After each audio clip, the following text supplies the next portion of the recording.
Hello दोस्तों, मैं विनय कुमार आपका बहुत बहुत स्वागत करता हूं स्कॉलर्स निर्वाणा में। दोस्तों, आज हमें इस वीडियो में कवर करने हैं 100 इम्पॉर्टेंट क्वेश्चंस और ये वीडियो आपको एक दो दिन बाद छोड़कर मिलता है और इसमें मैं आपको 100 क्वेश्चंस डेली कराता हूं, जो कि आपकी एक बुक है, ठीक है, लूसेंट। इसको याद करने में काफ़ी ज़्यादा मदद करते हैं क्वेश्चन। अगर आप लूसेंट को याद कर रहे हैं तो आप हमारे इस वीडियो को ज़रूर देखें। आपको 101% लूसेंट की बुक को याद करने में बहुत ही ज़्यादा सफलता मिलेगी, सक्सेस मिलेगा और आपको बहुत ही आसानी से लूसेंट की बुक याद हो जाएगी। तो इससे पहले हमने कई सारे क्वेश्चंस पढ़े, ठीक है, जो कि हमारे लूसेंट की बुक से संबंधित है। हमने इसमें इस्लाम धर्म कवर करा, बौद्ध धर्म कवर करा और हम पढ़ रहे थे लास्ट टाइम मौर्य वंश, और हमने मौर्य वंश तक के सभी अधिक से अधिक क्वेश्चंस को कवर किया। दोस्तों, आज हमें उसके आगे के क्वेश्चंस को कवर करना है और आज हमें यहाँ पर देखना है कि हमें आज जो मौर्य वंश के हमारे क्वेश्चन छूट गए थे उनसे आगे के क्वेश्चंस को कवर करना है। जैसे कि आज हमारा सबसे पहला क्वेश्चन है कि अशोक के दरबार में कौन आया था। अशोक के दरबार में कौन आया था? तो देखिए, इसका नाम था कहाँ गया, ठीक है, अशोक के दरबार में कौन आया था? पेन नहीं, हाँ पेन आ गया अब, ठीक है। तो अशोक के दरबार में देखिए क्या नाम था इसका, डियानीसियस, ठीक है। तो याद रखिए, अशोक के दरबार में आने वाला व्यक्ति था डियानीसियस, ठीक है। और ये जो डियानीसियस था ये फिलाडेल्फस का राजदूत था, ठीक है। तो राजदूत था फिलाडेल्फस का, इसको याद रखिएगा। सेकंड क्वेश्चन है, बाबर की पहाड़ियाँ किसने बनवाई थी? तो देखिए, बराबर की जो पहाड़ियाँ था वो पूछा गया है किसने बनवाई थी। तो अशोक क्या था, मतलब अशोक का पोता था जिसका नाम था दशरथ, ठीक है। क्या नाम था? दशरथ। इसने क्या करा था, बराबर की पहाड़ियों का निर्माण करवाया था। फिर अगला क्वेश्चन है, कर्ज, चौपार, सुदामा एवं विश्व झोपड़ी किसका अंग है? तो ये दिख रहा है, मतलब आपसे क्वेश्चन पूछा कि कर्ज, चौपार, ठीक है, सुदामा एवं विश्व झोपड़ी किसका एक अंग है। तो अभी मैंने आपको ऊपर क्वेश्चन बताया था बराबर की पहाड़ियाँ, तो ये इसी का अंग है, यानी कि किसका अंग है? बराबर की पहाड़ियों का अंग है, ठीक है। तो ये इस प्रकार की यहाँ पर क्या होते हैं, गुफाएं पाई जाती हैं जिसमें आपको कर्ज गुफा, चौपार, सुदामा और विश्व झोपड़ी को देखने को मिलता है। क्वेश्चन नंबर चौथा था, अशोक का पौत्र कौन था? तो देखिए, अभी मैंने बताया अशोक का पौत्र कौन था, दशरथ था। तो इसका भी आंसर क्या हो जाएगा, दशरथ, ठीक है। तो अशोक के पौत्र का क्या नाम था, दशरथ। फिर आगे देखते हैं हमारा पांचवा क्वेश्चन। पांचवा क्वेश्चन कह रहा है कि अशोक के पौत्र दशरथ ने अजीबों को कौन से गुफा भेंट की थी? तो ये गुफा भेंट की थी बराबर की, ठीक है। तो बराबर की गुफा भेंट की थी किसको? अजीबकों को, ठीक है। गुफा लिखना है, ठीक है, बराबर की गुफा। और ये जो अजीवक था, इससे पहले आपने कब सुना था? आपने बिंदुसार के बारे में सुना होगा कि बिंदुसार जो था वो अजीवक संप्रदाय को मानने वाला था। बिंदुसार अजीवक संप्रदाय को मानने वाला था, ठीक है। तो ये भी आप याद रखिएगा। क्वेश्चन नंबर छठा है, अशोक की माता का नाम क्या था? तो देखिए, अशोक की माता का नाम पूछा है यहाँ पर कि अशोक की माता का नाम क्या था। तो अशोक की माता का नाम था सुभद्रांगी, ठीक है, सुभद्रांगी। तो ये भी आप याद रखिए, अशोक की माता का नाम क्या था, सुभद्रांगी। क्वेश्चन 7 है, अशोक ने बौद्ध धर्म के प्रचार के लिए किसको श्रीलंका भेजा? तो देखिए, यहाँ पर क्वेश्चन स्पेसिफाई किया गया श्रीलंका के लिए कि अशोक ने बौद्ध धर्म के प्रचार के लिए श्रीलंका में किसको भेजा था। तो देखिए, इसका एक पुत्र गया था जिसका नाम था महेंद्र, ठीक है। क्या नाम है? महेंद्र। अशोक का पुत्र था महेंद्र, ये गया था। और इसकी एक पुत्री थी जिसका नाम था संघमित्रा, ठीक है। क्या नाम है? संघमित्रा।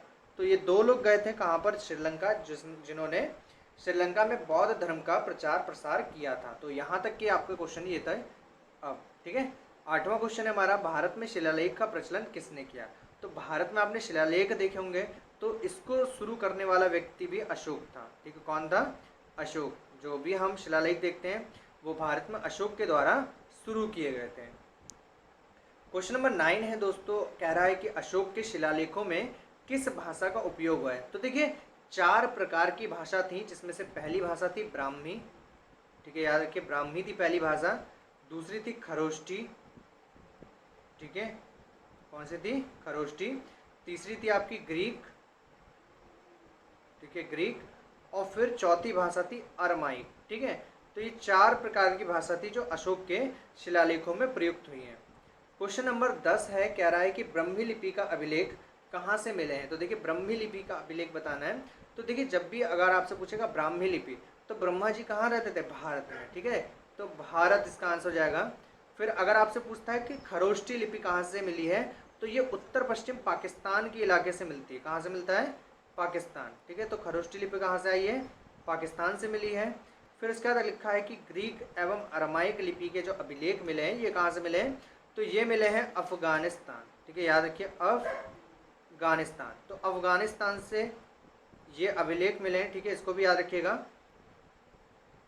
अब आगे बढ़ते हैं। आगे हमारा क्वेश्चन है क्वेश्चन नंबर 13। लिखा है कि अशोक के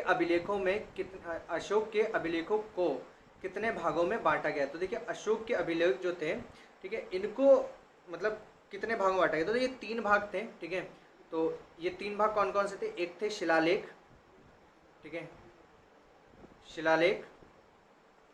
दूसरे थे स्तंभ लेख, ठीक है, और चौथे थे गुहालेख, ठीक है। तो ये याद रखिए, ठीक है।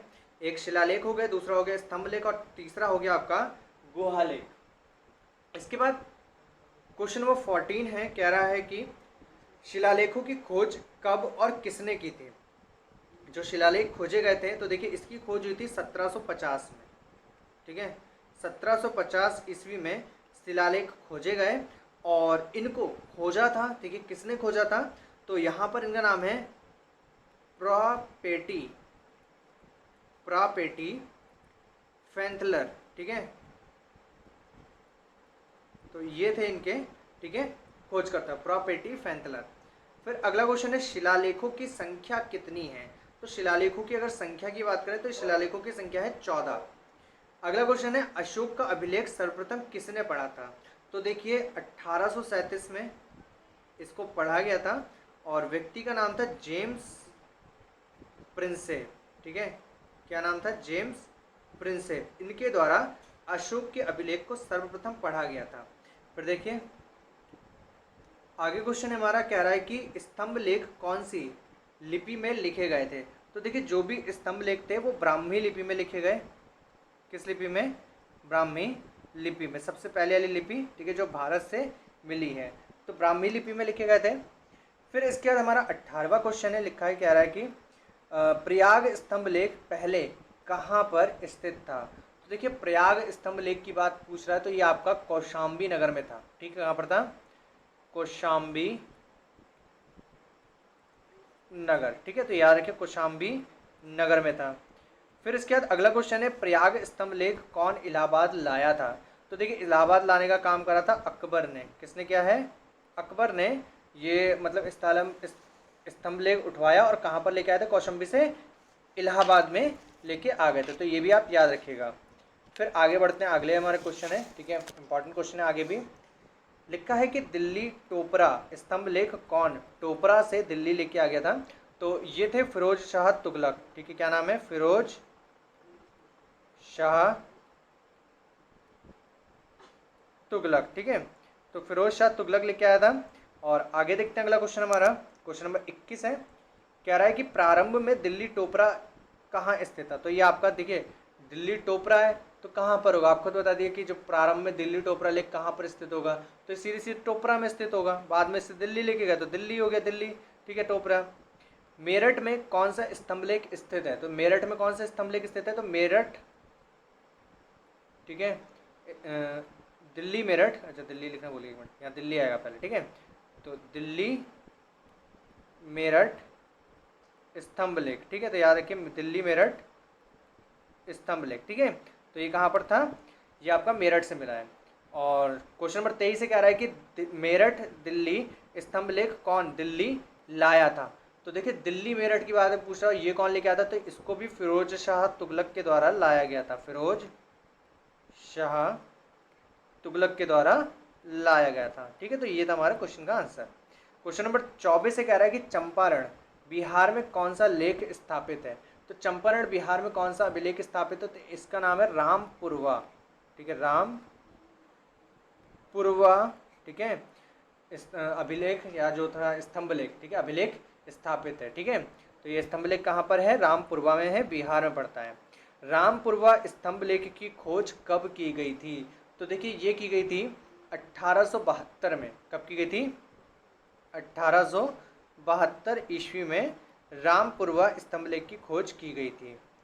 अब आगे बढ़ते हैं, आगे क्वेश्चन करते हैं। लिखा है रामपुरवा, लौरिया और रेज, लौरिया, नंदनगढ़, कहाँ इसके स्तंभ लेख हैं? तो ये देखिए 3-4 नाम यहाँ पर दे दिया है और सबसे पहला है रामपुरवा, ठीक है, स्तंभ लेख। तो ये कहाँ के हैं मैं आपको बताता हूँ। ये सभी अभी जो रामपुरवा था ये कहाँ पर मिला था? बिहार में मिला था। तो सभी बिहार में, और बिहार के कहाँ पर है? चंपारण में, ठीक है। तो कहाँ पर है? बिहार के चंपारण में। अगला क्वेश्चन है किस स्तंभ लेख पर मोर का चित्र बना गया है? ठीक है, तो मोर का चित्र कहाँ पर बना गया है? तो इसको याद रखिए लौरिया नंदनगढ़ अभिलेख, याद रखिए लौरिया नंदनगढ़ स्तंभ लेख, ठीक है। क्वेश्चन नंबर 28 से कह रहा है कि अशोक का सबसे छोटा अभिलेख कौन सा है? तो सबसे छोटा अभिलेख की अगर बात करेगा तो इसका नाम था रुम्मी देई, ठीक है, याद रखिए रुम्मी देई अभिलेख, ठीक है। तो रुम्मी देई अभिलेख सबसे छोटा था। फिर लिखा है किस अभिलेख को रानी का अभिलेख कहा गया है?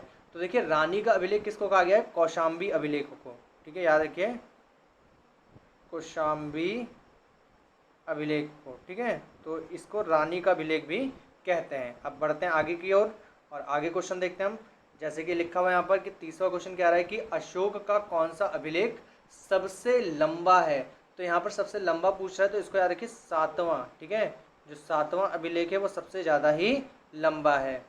उसका लिखा है कि लुम्बिनी की धम्म यात्रा के दौरान क्या हुआ था? तो देखिए लुम्बिनी की जब धम्म यात्रा चल रही थी, ठीक है, तो इस वक्त क्या हुआ था? भू राजस्व की दर को घटा दिया गया था। मतलब जो भू राजस्व था, भू राजस्व इसकी दर जो थी उसको घटाया गया, ठीक है, भू राजस्व दर घटाई गई, ठीक है, तो घटाया गया या घटाई गई। फिर इसका बाद है सभी मनुष्य मेरे बच्चे हैं, सभी मनुष्य मेरे बच्चे हैं, यह कथन कहाँ से मिलता है? तो ये मिलता है प्रथम शिलालेख से। कहाँ से? प्रथम शिलालेख, ठीक है, तो याद रखिए शिलालेख, ठीक है। उसके बाद अगला क्वेश्चन है अशोक का शार ए कूना अभिलेख किस भाषा का है? यह कहाँ से प्राप्त हुआ?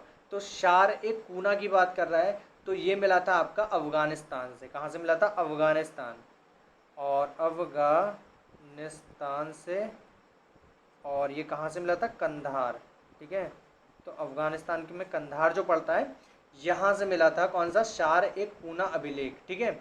अच्छा, अब यहाँ पर देखिए क्वेश्चन ये भी पूछा है कि किस भाषा का? तो मैं आपको बताता हूँ, देखिए अफगानिस्तान से जो भी मिले थे वो किस भाषा के थे? तो ग्रीक और अरमाइक के, ठीक है, तो याद रखिए ग्रीक और अरमाइक ये दोनों भाषा कहाँ से मिली थी? अफगानिस्तान से, ठीक है, तो ग्रीक और अरमाइक भाषा यूज़ की गई है। फिर उसके बाद अगला क्वेश्चन है सम्राट की सहायता के लिए किसका गठन हुआ था? इसके सदस्य 12, 16 या 20 थे। तो देखिए किसका गठन किया गया था? तो मंत्री परिषद का यहाँ पर गठन किया गया है, मंत्री परिषद का, ठीक है, तो इसको याद रखिए मंत्री परिषद का यहाँ पर गठन किया गया है। क्वेश्चन नंबर 35 है, कह रहा है कि अर्थशास्त्र में शीर्षस्थ अधिकारी के रूप में किसका उल्लेख है? तो देखिए शीर्षस्थ अधिकारी होता था महापात्र, ठीक है, महामात्र होगा, ठीक है, मैंने पात्र बोलता। क्वेश्चन नंबर 36 कह रहा है कि महापात्र की संख्या कितनी होती थी? तो देखिए जो भी महापात्र नियुक्त किए जाते थे इनकी संख्या होती थी 18, ठीक है। फिर इसके बाद है चर अर्थशास्त्र में किसको कहा गया है? तो देखिए जो चर होता था इसको अर्थशास्त्र में कहा गया जासूस को, ठीक है, जासूस को चर नाम से संबोधित किया गया है। कहाँ पर? अर्थशास्त्र में। क्वेश्चन नंबर 38 है दोस्तों, कह रहा है कि अशोक के समय मौर्य साम्राज्य में कितने प्रांत थे? तो देखिए अशोक के समय मौर्य साम्राज्य में प्रांतों की संख्या थी 5, ठीक है, याद रखिए अशोक के समय प्रांतों की संख्या थी 5। अगला है चक्र, चक्र किसको कहा जाता है? तो चक्र कहा जाता है प्रांतों को, जो मैंने आपको बताया था ना प्रांत, तो प्रांतों को चक्र कहते थे। और अगला क्वेश्चन है प्रांतों के प्रशासक को क्या कहते थे? जो भी प्रांतों में प्रशासक करता था इसको बोलते थे कुमार, ठीक है, कुमार या राष्ट्रिक, ठीक है, तो ये आपका यहाँ पर आंसर हो गया। इसके बाद अगला क्वेश्चन है प्रशासन की सबसे छोटी इकाई क्या थी? तो देखिए प्रशासन की सबसे छोटी इकाई जो थी वो थी ग्राम, ठीक है, तो ये मौर्य काल की हम बात करें ग्राम सबसे छोटी इकाई थी। अगला क्वेश्चन है प्रशासन की मुखिया क्या कहलाता था? तो प्रशासन का जो मुखिया होता था इसको कहते थे विषय, ठीक है, ये भी याद रखिए विषय, प्रशासन के मुखिया को विषय कहते थे। अगला क्वेश्चन है प्रांतों का विभाजन विषय में किसके अधीन होता था? तो ये होता था प्रांतों का जो विभाजन होता है विषयपति, ठीक है, याद रखिए विषयपति के बीच होता था। ठीक, अब क्वेश्चन नंबर 44 देखते हैं। लिखा है कि प्रशासकों में सबसे छोटा क्या था? प्रशासकों में सबसे छोटा प्रशासक क्या था? तो इसको याद रखिए गोप, ठीक है, किसको कहते थे? गोप को। फिर उसके बाद अगला क्वेश्चन है 10 ग्रामों का शासन कौन संभालता था? तो जो भी 10 ग्राम होते थे उनका शासन संभालने की जिम्मेदारी कौन होती थी? गोप के पास होती थी। क्वेश्चन नंबर 46 कह रहा है दोस्तों यहाँ पर, ठीक है, क्वेश्चन नंबर 46 कह रहा है कि मैगस्थनीज के अनुसार नगर का प्रशासन कितने सदस्यों का मंडल करता था? जो भी नगर का प्रशासन होता था वो 30 मंडलीय सदस्यों के द्वारा किया जाता था। अगला क्वेश्चन है एक मंडल की प्रत्येक समिति में कितने सदस्य थे? तो एक मंडल की प्रत्येक समिति में कितने सदस्य थे? तो यहाँ पर देखिए 5 सदस्य हुआ करते थे, ठीक है, 5 मैं लिख दे रहा हूँ, 5 सदस्य होते थे और 6 समिति थी पूरी, ठीक है। तो यहाँ पर कुल सदस्य कितने होगा? 30। तो देखिए 6 पंजे 30 और 6 समिति थे, ठीक है, तो याद रखिए। अभी यहाँ पर अगला क्वेश्चन लिखा है कि मौर्य युग में बिक्री कर कितना था? तो देखिए बिक्री कर पूछ लिया यहाँ पर और ये था 10वां भाग, ठीक है, 10वां भाग। आगे देखते हैं क्वेश्चन नंबर 49 लिखा है कि मौर्य युग में बिक्री कर बचाने वाले को क्या दंड दिया जाता था? तो इनको मृत्यु दंड दे दिया जाता था। क्या दिया जाता था? मृत्यु दंड, जो भी ये कर नहीं देता था। अगला है मेगस्थनीज के अनुसार मार्ग निर्माण अधिकारी कौन था? तो मार्ग निर्माण अधिकारी को बोला जाता था एग्रोनोमोई, ठीक है, एग्रोनोमोई,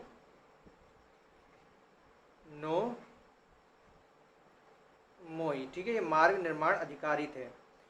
अगला क्वेश्चन है किसके अनुसार चंद्रगुप्त मौर्य की सेना में, ठीक है, कितने 50 अश्वरोही थे और 9000 हाथी थे और 8000 रथ थे? तो देखिए ये जो प्रशंसा की गई थी ये मेगस्थनीज के द्वारा की गई थी। किसके द्वारा? मेगस्थनीज, ठीक है, तो इसको भी याद रखिए, मेगस्थनीज, ठीक है। अब आगे देखते हैं। आगे लिखा है युद्ध क्षेत्र में सेना का नेतृत्व करने वाला क्या कहलाता? तो जो भी युद्ध क्षेत्र होता था यहाँ पर जो सेना का नेतृत्व करने वाला था उसको बोलते थे नायक, ठीक है, तो याद रखिए नायक, ठीक है, यहाँ लिख दे रहा हूँ मैं, ये आ गया आपका नायक। इसके बाद अगला क्वेश्चन है हमारा सैन्य विभाग का सबसे बड़ा अधिकारी कौन होता था? तो देखिए सैन्य विभाग का सबसे बड़ा अधिकारी यहाँ पर पूछा गया है, तो याद रखिए जो भी सैन्य विभाग होता था, ठीक है, कौन सा क्वेश्चन है? क्वेश्चन नंबर 54, ठीक है, तो जो भी सैन्य विभाग होता था उसका जो सबसे बड़ा अधिकारी होता था उसको कहते थे सेनापति, ठीक है, सिंपल सा क्वेश्चन है, इसको तो याद रखिए सेनापति ही संभालता है। इसके बाद 54 क्वेश्चन है। 54 क्वेश्चन ये है किसके अनुसार मौर्य सेना का रख रखाव 5 सदस्य 6 समितियां करती थी? तो ये भी क्या होगा आंसर इसका? मेगस्थनीज होगा, ठीक है, याद रखिए मेगस्थनीज, ठीक है, तो यहाँ लिख दे रहा हूँ मैं मेगस्थनीज। अगला क्वेश्चन है हमारा मौर्य प्रशासन किसके अधीन था? तो ये था आपका महापात्य नामक एक सर्प था जिसका नाम था अमात्य, ठीक है, तो याद रखिए महापात्य सर्प, महामात्य सर्प, ठीक है, या अमात्य, ठीक है, तो ऐसा करके लिख लीजिए, ये आंसर है इसका, ठीक है। तो किसके अधीन था? महामात्य सर्प या अमात्य के अधीन हुआ करता था। क्वेश्चन नंबर 56 क्या रहा है दोस्तों कि एक ही स्थान पर रहकर कार्य करने वाला क्या होता था? तो यहाँ पर पूछा है कि एक ही स्थान पर रहकर, तो यहाँ पर मैं बताता हूँ, जैसे जब कोई व्यक्ति मौर्य काल में एक ही स्थान पर रहकर काम किया करता था उसको कहते थे जैसे मैं बता रहा हूँ संस्था, ठीक है, तो याद रखिए संस्था कहते थे, एक ही स्थान पर काम करने वाला व्यक्ति संस्था कहलाता था।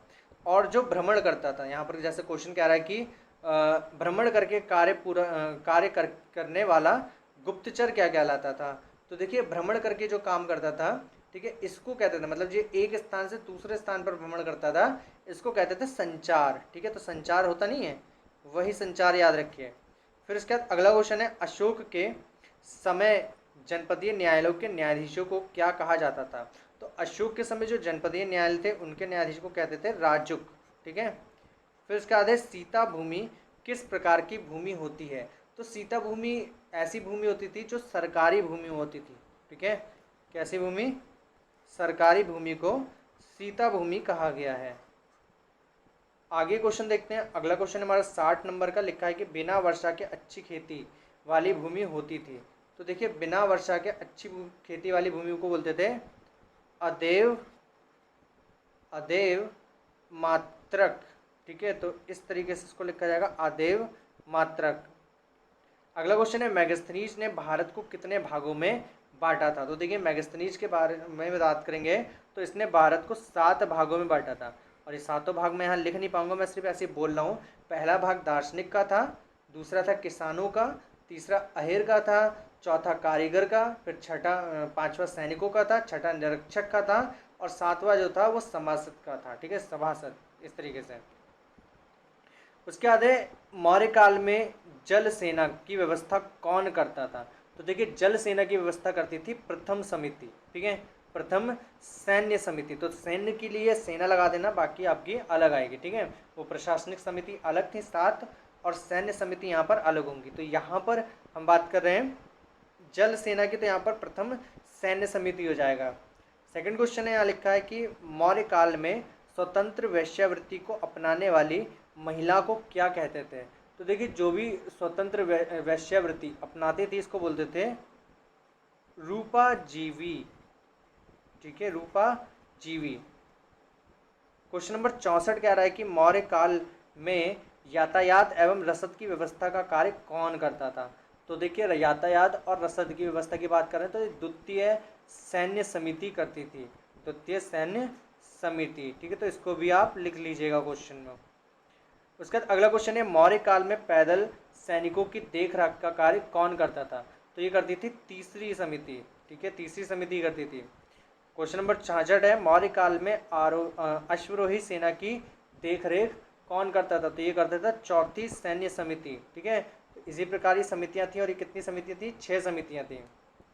इसके बाद अगला क्वेश्चन है क्वेश्चन नंबर 67 है लिखा है कि मौर्य काल में गज सेना जा है ये, ठीक है, मौर्य साल में गज सेना की देखरेख कौन करता था? तो ये गज सेना की देखरेख करने वाली समिति का नाम था पांचवी समिति, ठीक है।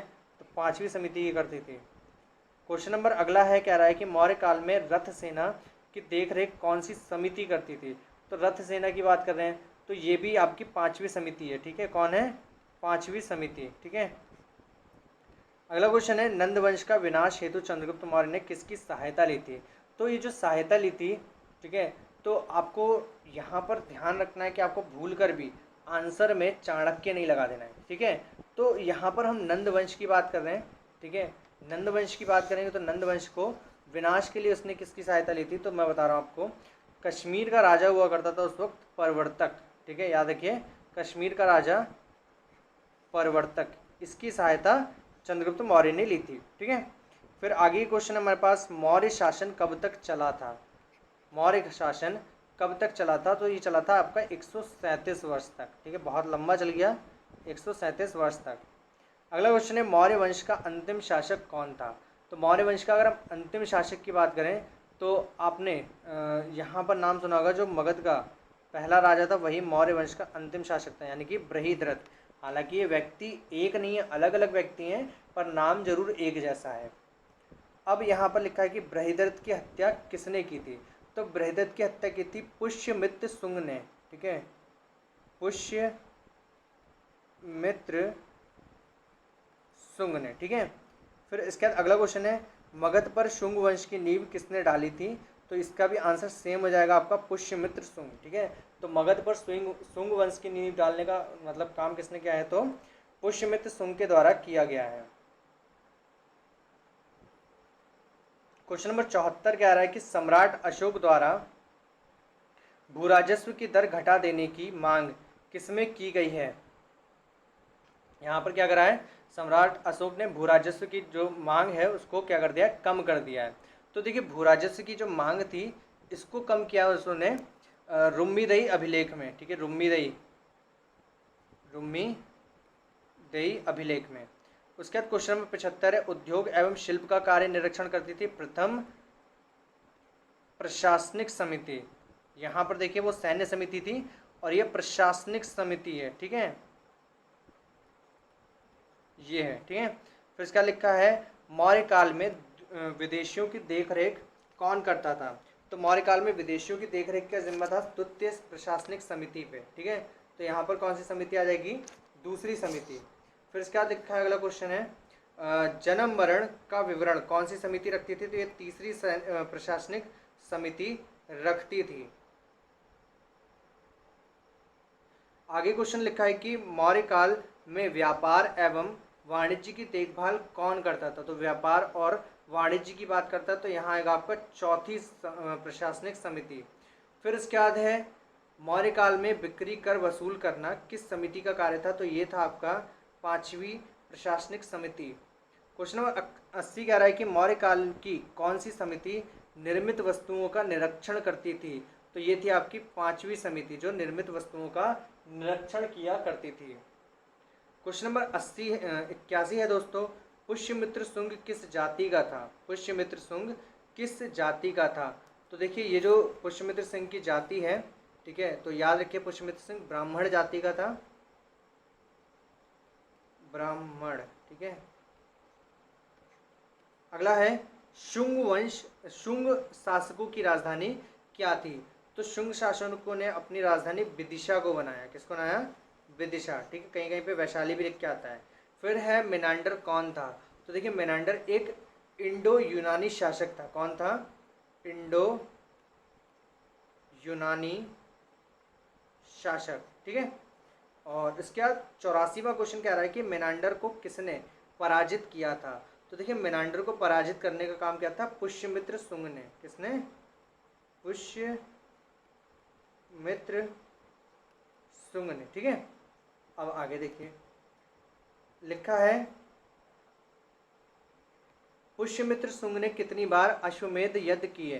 तो देखिए पुष्यमित्र शुंग ने अश्वमेध यज्ञ जो किए थे, ठीक है, ये किया था 2 बार ने। और पुष्यमित्र सिंह के लिए किसने अश्वमेध यज्ञ करवाए थे। तो ये करवाए थे आपके पतंजलि ने, ठीक है। तो पतंजलि के द्वारा ये अश्वमेध यज्ञ करवाए गए। फिर अगला क्वेश्चन है भरहूत स्तूप का निर्माण किसने करवाया था। तो देखिए भरहूत स्तूप का निर्माण करवाया था पुष्यमित्र शुंग ने, ठीक है, पुष्यमित्र शुंग ने, ठीक है। अगला क्वेश्चन है शुंग वंश का अंतिम शासक कौन था। तो शुंग वंश का अंतिम शासक था देवभूति। क्या नाम है, देवभूति। क्वेश्चन नंबर 89 है देवभूति की हत्या कब किसने की। तो देखिए देवभूति की हत्या जो की थी, ठीक है, ये करी थी आपकी वासुदेव, ठीक है, वासुदेव ने की थी।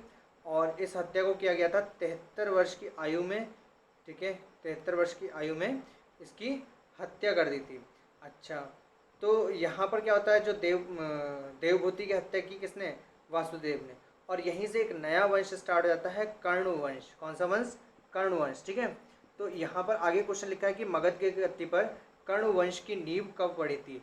तो देखिए नींव डाली, तो देखिए डाली पूछा किसने डाला है, तो ये था सुशर्मा, ठीक है। कर्ण वंश की नींव किसने डाली है, सुशर्मा ने डाली है। सॉरी हमने कुछ और बोल दिया, क्या पढ़ते हैं, मगध की गद्दी पर कर्ण वंश की नींव किसने डाली। तो सुशर्मा नहीं होगा, यहाँ वासुदेव आएगा, ठीक है। हमने तो वासुदेव पढ़ा था ना भी पीछे, एक जगह सही करते हैं एक जगह गलत, वासुदेव आएगा, ठीक है। फिर अगला क्वेश्चन है कर्ण वंश का अंतिम शासक कौन था। तो ये आपका है सुशर्मा, ठीक है, सुशर्मा, ठीक है। क्वेश्चन नंबर 92 कह रहा है कि सुशर्मा की हत्या किसने की। सुशर्मा की हत्या किसने की। तो ये की थी सिमुक ने, ठीक है। और सिमुक कौन से वंश का शासक था, सातवाहन वंश का। किस वंश का था, सातवाहन वंश का। तो देखते हैं आगे लिखा है सातवाहन वंश की स्थापना किसने की थी। तो ये की थी सिमुक ने। किसने की है, सिमुक ने, ठीक है। क्वेश्चन नंबर 94 कह रहा है कि सातवाहन शासकों की राजधानी क्या थी। सातवाहन शासकों की राजधानी क्या थी। तो देखिए सातवाहन के बारे में पूछा है और इनकी राजधानी क्या थी। तो राजधानी तो मुझे अभी याद नहीं आ रही क्या थी इनकी राजधानी। सातवाहन, पाटलिपुत्र नहीं, चलो अभी मुझे याद नहीं आ रहा, ठीक है, इसका आंसर हम बता देंगे, ठीक है, अभी याद नहीं आ रहा, बताइएगा इसको कमेंट में क्या था। फिर अगला क्वेश्चन है, सातवाहन वंश के प्रमुख शासक कौन थे। सातवाहन वंश के अगर प्रमुख शासक की बात करें तो कई सारे शासक हुए, ठीक है, और अगर आपसे पूछेगा कौन से शासक थे तो 5 थे। एक था आपका सिमुख, ठीक है, जिसका भी हम नाम ले रहे थे। दूसरा था आपका शातकर्णी, ठीक है। तीसरा आपका आएगा गौतमी पुत्र शातकर्णी, ठीक है। और भी 2-3 थे जिसका नाम था वशिष्ठ पुत्र पालुमावी तथा यज्ञश्री, ठीक है, यज्ञश्री शातकर्णी। तो इस प्रकार से नाम आएंगे, आप याद कर लीजिएगा। क्वेश्चन नंबर 96 है, शातकर्णी ने कितने अश्वमेघ यज्ञ किए थे। तो इसने भी 2 अश्वमेघ यज्ञ किए थे, ठीक है, याद रखिएगा। बस अब आपके पास कुछ क्षण ही क्वेश्चन बचे हैं, जैसे 4 क्वेश्चन बचे हैं, इसको कंप्लीट करना है बस। लिखा है, सातकर्णी ने कितने राजसूय यज्ञ किए थे। तो देखिए सातकर्णी ने राजसूय यज्ञ कितने किए थे।